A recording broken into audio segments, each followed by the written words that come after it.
My name is Akinyi and I'm from Kenya.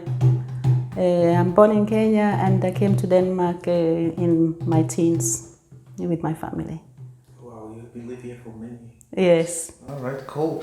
Akinyi, beautiful name. What does it mean? Is there a specific meaning on this name? Or? Akinyi means morning or dawn. In Kenya we have different names for which time of the day you are born, and my name is dawn, just when the sun rises. Oh, yeah. That's interesting and beautiful. Now tell us what exactly you do. I have had a chance to meet you the other day, and I got this beautiful description about Akinyi African dance. What it is? Akinyi African Dance is my company or concept of. I do dance. I do. Let me explain another way. The basic of it is thum. My language is Luo from Kenya, and thum means singing, dancing, and music. We only have one word for those three things. So my wish is to share the power and the energy and the opportunities of living a life where you are grounded and you basically are happy just to be alive, and then to connect people through singing, dancing, and music. How did you started doing this music? And I even know it's a tradition that you do in Kenya, but yourself, how long you start doing this, what you do? I've been doing it ever since, I think, without putting a specific word on it. I always used to dance, and if I see some things, I wonder how it sounds if I hit it. And making sounds, I've been doing that ever since. And in school in Kenya, my main teacher in the primary school, he gave me the name Oguyo. And Oguyo means butterfly, because I was always moving around and doing movements. So I've been having this movement and playfulness and rhythms with me always, but without thinking that this is what I will do in life. There's a number of things that you do according to what you describe here, workshops, the African stomp. Can you just describe all these activities that you do here? Yes. African stomp, actually I invented that name because there is already something called stomp, where people play on different daily life objects. And then this made me think of that stomp is a part of many African countries' daily life, whether you work in the farm, you work in the house, the combining of the music and the movement in daily life activities. So that's why I made it African stomp, because then I could make my version of the stomp. And what I do with African stomp is I find different material to play on and introduce rhythm and movement for everybody.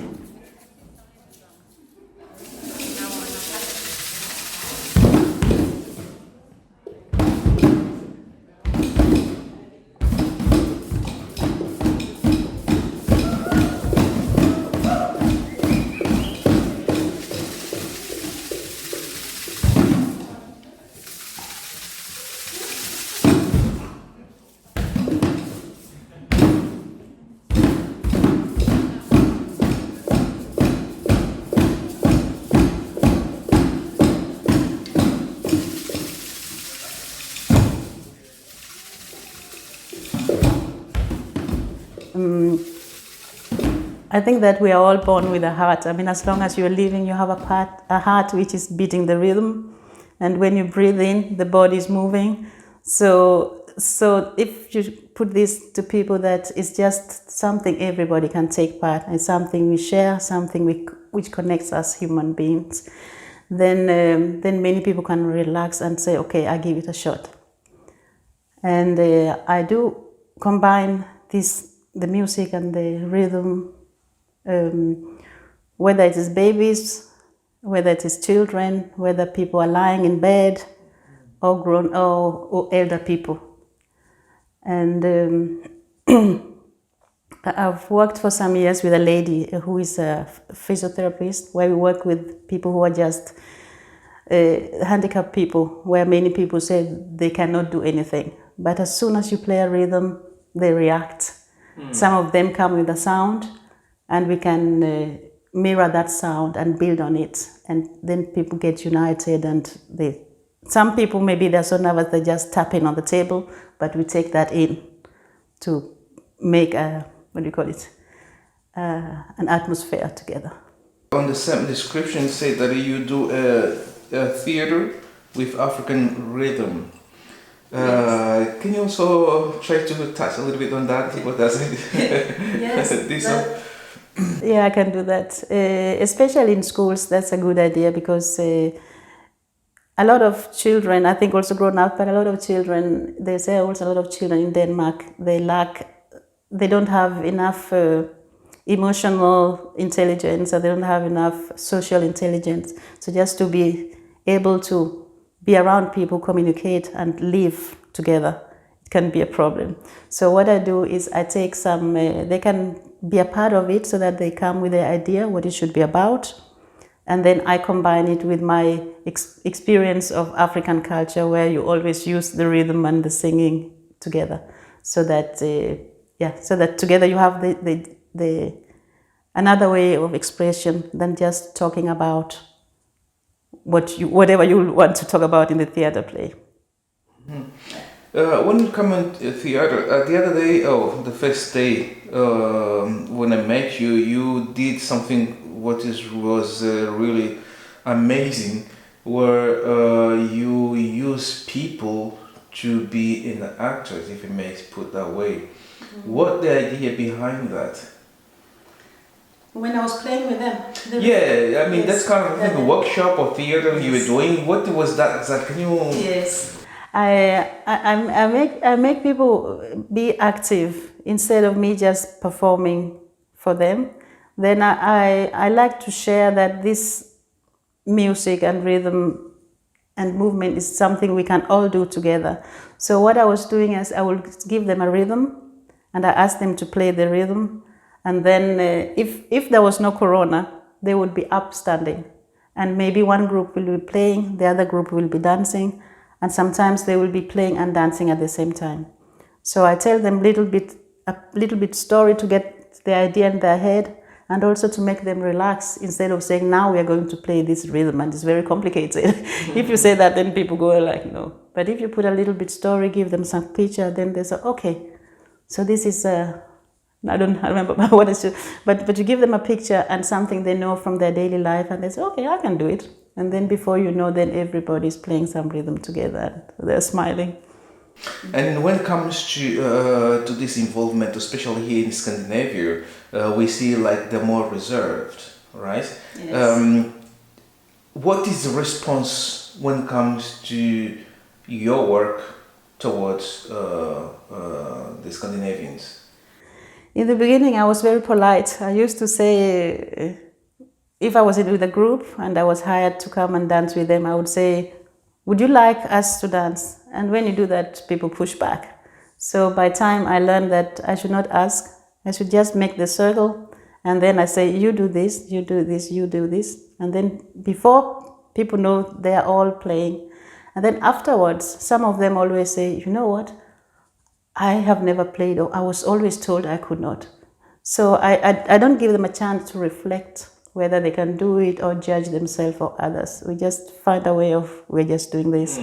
Yeah. But when it comes to African activities, because it's new to many people, they heard about Africa, but when it comes to, no, this is an African thing, in African dance, in African theater with rhythm, how it is when you sell this product to the Danish people, the Danish society. Interesting you're asking, because in the beginning I was calling it African dance, and some people say, oh, don't call it African dance, because then people will think that it is too difficult. And then sometimes I just call it dance, but then I feel that a part of me is not in this, so I have to call it what it is. And even African dance doesn't cover it, because Africa is a big continent and we all have our different dances, but that's the closest you can get to just people to have a little bit idea. So it's true that many people will go, if it's African dance, that is so far away and I will mess up. But if I tell them that that it is a chance, it's a chance to actually experience a part of yourself you normally would not get to. And then I also tell them that let's take off the head, just make the idea that we take off the head and we throw the head out, because the head is the judging and the I was told and this is not for me. We just put the head there. It's there, you can pick it up when you go. But for now, the left part of the head is actually a part of your body who is just here now and wants to just be open and see what happens. And then just take it. I like to go in with the idea, if I'm teaching, I like to go in with the idea that what I'm going to do here now, of course, these people can do it. Because if I go in with intention and saying, oh, this is too difficult, they will never make it, then I'm always putting the bar very low. But if I say, of course, they can make it, and then, of course, always being able to adjust if it's too difficult, then say, oh, yeah, this thing, I made it too difficult, or I have another idea. Instead of saying I made it too difficult, I have another idea. Let's try this. So try to make it light and just we are having fun with it, and yeah. And this applies to children and adults. Yes, it applies to both. I think that what I found out is that what the kids get out of it, which you can see immediately, is that they get in contact with the playfulness and the sharing and being together with others, where you can see spontaneously that they want to be a part of the creative part. And the adults, because I'm also doing a coaching where I combine that people can move or play rhythms, I've seen that it's more the when you grow up, you leave the playfulness and become serious mostly. So people forget that playfulness. And then what happens when they dance? Then they say, oh my God, I forgot that it's so much fun to really feel how my body feels or what my feelings are, and it's more stressless. They say that they really feel that they get, what do you call it? They release the stress when they're moving, and they feel more free afterwards. Yeah. Well, let's talk about now this period of Corona. How it is your work? Because we know most people were affected, and then you are not the exception when it comes to it. Yes. Where you've got people to come and see you. How it is? How have you been doing your work? How you have been surviving? It's tough. It's very tough actually right now. I mean, luckily I'm in the union, so I get support from there. But otherwise, I've been I've had a few jobs where we then do what we do outside, so that we dance and we play outside. So my plan is also to really take this challenge up this year with the Corona and the winter, and to see what I can do outside. And see, because I think sometimes you just have to do what's possible and see what can push you maybe to open up a different side of yourself you didn't try before. So, but otherwise it has been more one-on-one or outside. That's how I'm trying to do a little bit, but it's hard.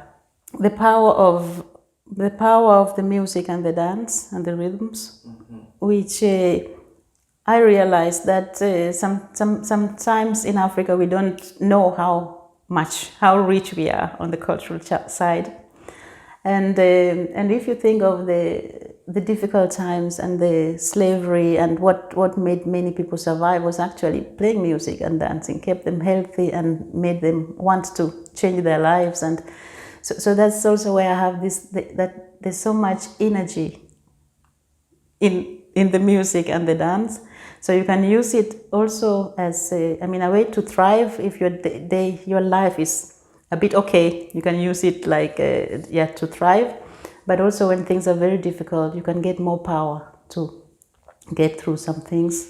Yeah.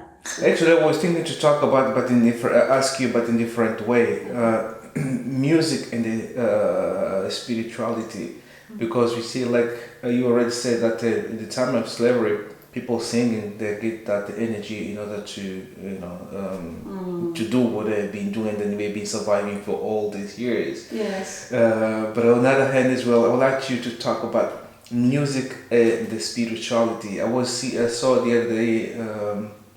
A Zimbabwean guy was saying that I use there's an instrument in Zimbabwe called mbira, Yes. and then what he said that I use mbira to connect with ancestors.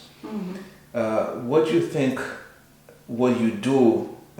Spirituality, music, theater. That's an interesting question because the spirituality and the ancestors is also something I've been thinking about, and sometimes religion takes too much power on the spirituality, so that I would go because my experience with religion in Kenya has not been good. So, but spirituality I think is for everybody, and you can get in contact in different ways, and for sure for me through art, through music, through dancing. It's a connection to people around you, around me, people, or it's a connection deep inside myself, and a connection to the universe and the ancestors. Yes, because it's a place which is so special, and so it must be spirituality. Something that you say that which is that Africa is so rich in culture where Africans, we don't know about it. I don't know if they say I have to put that way, but what do you think that we should be able to know and to value? Because sometimes we don't value what is Africans as Africans to to accept or to respect what we have, because we tend to see like people abroad. They really want to have that, because we see okay, he's another one playing, I know already, and then but the people here, they really value what. Yes, that's true. That's true. I think that we take it for granted, and we put it down many times because we want what comes from America. And I remember when I was younger, and when my father was still alive, I told him that I wanted to do dancing and music. He said, what do you want that for? Every person in the village can do that. But I could feel that was something I really wanted to do. And I've traveled to Cuba, Brazil, and Kenya, Tanzania, and Ghana. And I've seen the difference, how African culture matters so much. I mean, if you come to Brazil and Cuba, they really, really long for that African culture and appreciate it. Give me experience of you being in Brazil and in Cuba, because I know there's so many Afro descendants live in those countries, and when they see someone like you from Kenya, and performing in African art, what the response? What your experience? They were so happy. They feel that they are Africans, and a family member is coming to visit. So they were very, very interested. And what I did was I joined some groups there because I wanted to learn Afro-Cuban dances. So I was learning from them, and they were learning from me. So we did an exchange, which was very, very appreciative. This is something that we really need to learn to appreciate what we have, because exactly Africa is a big continent, 54 countries, 1 billion people now, which is really. And we have still got a lot to offer to the world. So. and even that would even make our the children, the upcoming generation, to be more proud of our identity, of our country, if you show them that what we have is valuable. And I had in 5 years ago, I was in Kenya. I visited a school, a boarding school, and I was speaking to one of the children because I could see she was a Luo. We were speaking the same language. So I was talking to her, and she was a bit shy, a bit hiding herself in a way where I thought that, oh, maybe she was not allowed to speak to strangers in the school. But then another pupil came and told me that, you know what, we are not allowed to speak our own language in the boarding school. We should speak Kiswahili or English.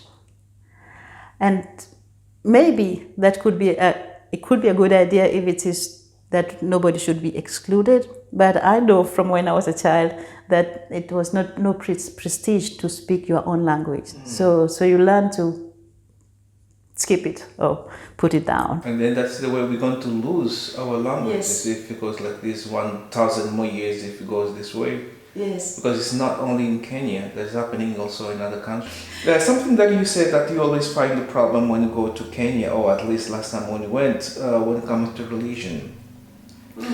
I don't want to touch so much there, but it's really good when we talk about, especially when we talk about this the tradition, and when it comes to this spiritual music and so on, this where the church tend to kind of play down or ignore it. Do you think there is a problem? Yeah, the religion and churches.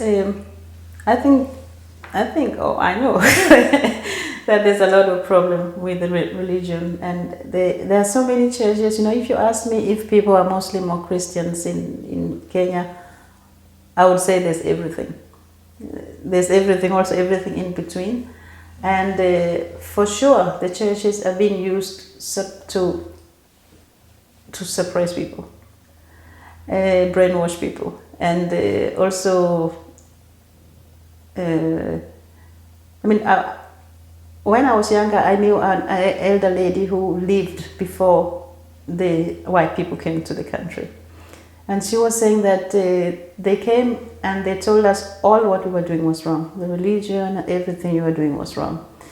And our own religion was wrong.